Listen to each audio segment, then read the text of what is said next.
Empezamos el segundo día del Mobile World Congress, seguimos recibiendo empresas como hacíamos ayer o como dejamos ayer, y en este caso nos acompaña Ilan Vardi, que es Senior Director de la empresa Airhop, que nos visita hoy. Ilan, welcome to Telesemana. Thank you, Rafael. So we are not familiar with your company. We see in your business card that says powering 4G networks. Right. So tell us who is Airhop and why are you empowering 4G networks? Yeah, so Airhop is a fast-growing company. We're based in San Diego, California, and we are actually today announced the first commercial solution that enables the deployment of small cells.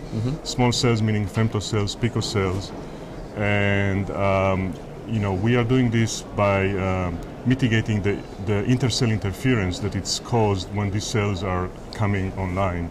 Okay. A big problem with these small cells, they're kind of ad hoc, unplanned nature, and when they come in, there's lots of interference issues.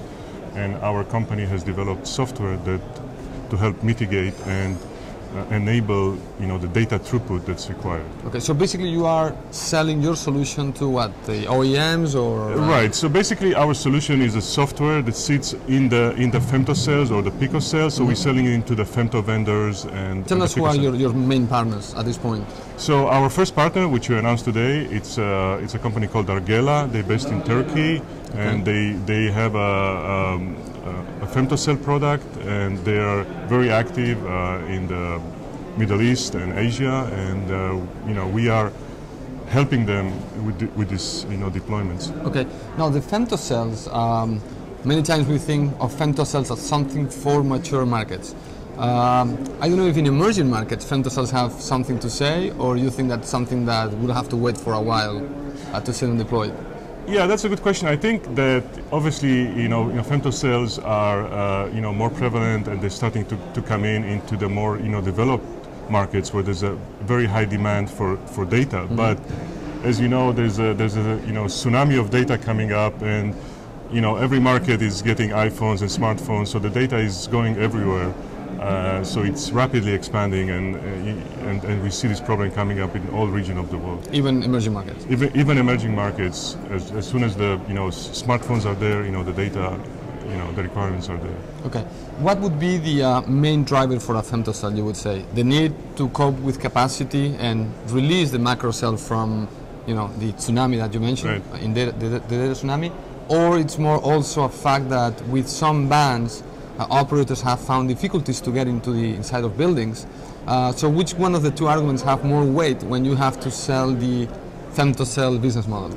Yeah, so I think the first femtocells were actually, developed for the residential market, and they were more to solve coverage issues, areas that, there was no good coverage, such as in buildings and offices, areas where, the macro network could not reach, could not penetrate. So this was, the major area that the initial femtocells. However, with the upcoming, tsunami of data, more and more, demand for data, there's no capacity available in the macro cells, so you need to go to smaller and smaller cells and offload the macro network into the smaller cells. And this is where we see now major deployments in the high business areas to just offload the data, and then you use it in these smaller cells, less subscribers and less coverage. Okay, just to be kind of prepared, and operators now they know, and I think we've lived that probably they factor their networks in a way that they thought it was going to be much longer the period they could keep that configuration, and they thought it suddenly data exploded, and AT&T is always the case everybody brings up. But when we talked about the data tsunami and what's coming, do you think that femtocells are really going to be part of the architecture that the operators need to consider right away? So because we think about LTE and we think, okay, LTE is going to have a lot of capacity, it's going to have a lot of throughput, but do operators need to already consider an architecture in LTE that takes into consideration a certain amount of femtocells being deployed? So the architecture mentality needs to kind of be reshaped a little bit, or do you think it needs to be as in 2G? No, I think that's a very good question, and I think from if you follow the statements of the major players in LTE, they all talk about the need for the femtocells. Now, and they all realize that it's very difficult to cope with these capacity issues, especially, like I said, in the very high dense population areas without the femtocells. Yeah.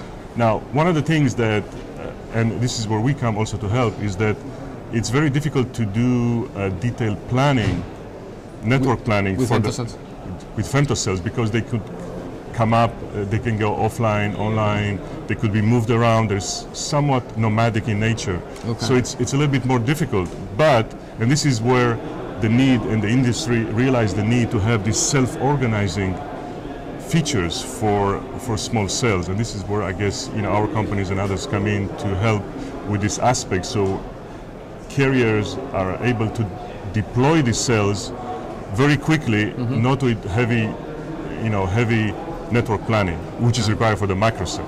Are you involved in the,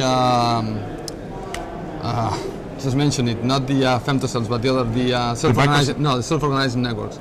Are you involved in providing self-organizing? Exactly. So our company, our suite of software is part of self-organizing network, but we do advanced self-organizing network. Okay, some solutions. people, I've discussed this with some people, I'm not going to say who because otherwise I'll be exposing my contacts. Okay. But some people say that the SON, or the self-organizing networks, is kind of a fantasy world, even for LTE. So it's something that, it's a good idea, it's terrific, it's ideal, but it's kind of a fantasy, it sits on the fantasy land. Right. So I don't know if you agree. Obviously you're offering some, but I have to ask you a question. Yeah, I would like to invite you to our booth and we can show you the demo that we do. I think we're the first to do the demo of a self-organizing network. And I think, there's different aspects of self-organizing network. There's an aspect of just there is a broad definition. So there's an aspect of the plug and play when you turn on the femtocell, but we are also dealing with that aspect, but we try to focus on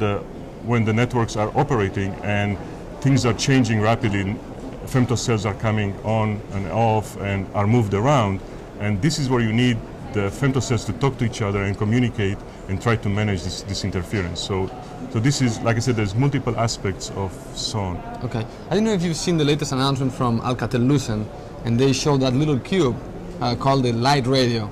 And it's kind of a super femtocell, or mini super femtocell, or something like that. It's really small. Yeah. I don't know if, when we're talking about femtocells, suddenly we see this device that they say you can put in a wall in a building, and suddenly, you have a fixed connection, suddenly becomes part of the macro network, which means you are going to be able to just, put these devices everywhere. I don't know when this is going to be a reality, but I don't know what's your take when you saw that announcement, given the fact that, femtocells are bigger, I think. Yeah, I mean, when I saw that announcement, first of all, it looks really cool, so it's a great product. It makes a great press release. Yeah, it makes a great press release, and actually it's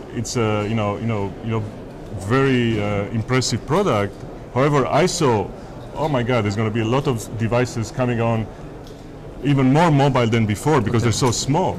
So I can see, people moving around. You're trying to download the file, and then you're passing by another guy that has another femtocell, and all of a sudden everything drops. So I see actually a lot of opportunities to deploy, our solutions and for this to mitigate this interference. Okay, so actually, the more mobile, let's say, the network becomes, the more need for SON is required. The more base stations, because we deal with the base stations. Obviously, those are base stations. Right. Exactly. These are base stations. You have to remember each one of those little things. It's a base station with the transmitting power that can cause interference. Okay.